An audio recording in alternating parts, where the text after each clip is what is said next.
जोंनि बिसनाथ डिस्ट्रिक्टनि आन्डाराव सोरनोबा जुदि सोरनिबा न'खराव हाबा हुखानि थाखाय गोनांथि जायोब्ला बिथांमोननि हान्जाखौ रोदोमखां आइजो हान्जाखौ नोंथांमोना लिंहरनानै हेफाजाबखौ मोननो हागोन। खुलुमबाय रायजोफोर, जोंनि बिसनाथ जिल्लानि सिङाव थानाय मोनफ्रोम बर' गामिफोरनिसिम मोनसे गोजोनथाव रादाब। नोंथांमोना जिहेथु गुबुननि न'आव जुदि हाबा हुखा जायोब्ला जिहेथु मावहैनो होननानै थांखि लादों नङा होमबा ना? मावनायाथ' ओरैनो मावखाया नङा होमबा ना? माबा मोनसे लानानैसो मावनाय जागोन।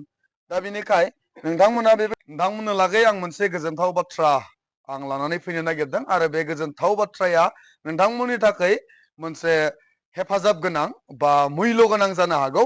बेनिखाय बे भिडिअखौ नोंसोरो जागायजेननायनिफ्राय जोबजासिम नाय, जाहाथे बे भिडिअनि गेजेरजों नोंथांमोननि न'खरावबो माबा मोनसे हेफाजाबखौ मोननो हायो।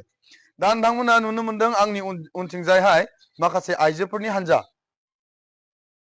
बे आइजोफोरनि हान्जाखौ आं नोंथांमोननो लागै सिनायथि होनो आं इच्छा खालामदों।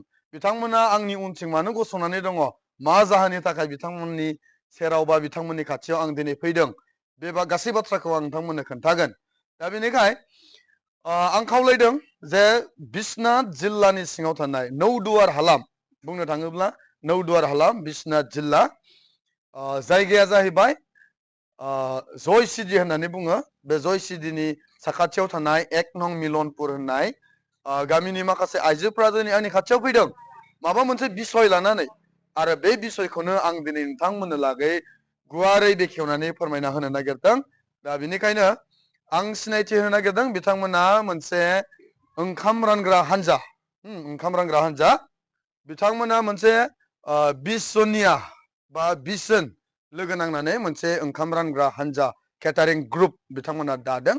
आरो बिथांमोना बेखायनो नैबे ग्रुपखौ ससियेल मिडियानि गेजेरजों बयनोबो मिथिहोनो इच्छा खालामदों। दा बेनिखाय जायफोरनि न'खराव नांगौ जागोन बिथांमोनखौ कन्टेक्ट खालामनो हागोन। बेवहाय आं नाम्बारफोरखौबो होनानै होगोन। दा बिथांमोननिफ्राय आङो फंनैसो खोथा मिथिनो लुबैदों, बिथांमोननियाव आं सोंनो इच्छा खालामदों।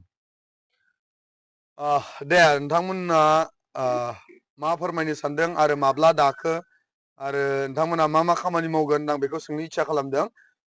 गिबियै आं सोंनो इच्छा खालामदों नोंथांमोननि जिथु केटारिं ग्रुप बा ओंखाम रानग्रा हान्जा, बे हान्जानि मुङा मा? रोदोमखां हान्जा। रोदोमखां केटारिं ग्रुप ना? आइजो हान्जा होनो रोदोमखां आइजो हान्जा। दा नोंथांमोना बबेनिमोन?